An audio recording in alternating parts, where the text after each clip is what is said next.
here we go. Babs is back. We had a little diagnosis of a bad headlight switch a little over a month ago. And after 4 switches, the 4th one finally showed up good.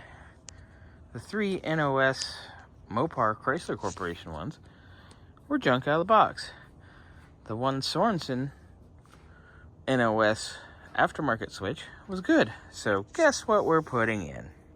What are you putting in? There it is. Headlight switch, Bernsey. Headlight switch. Drugs? Oh. No, not drugs. That's no. No. No. No, we don't do that. No. But we got headlight So switch. this is the one you keep on talking about. This is the one I keep on talking about. Okay. I've loved on this car for probably 6 years now. A lot of time on this. Do you know this is the yellow my 76 used to be? Like original color?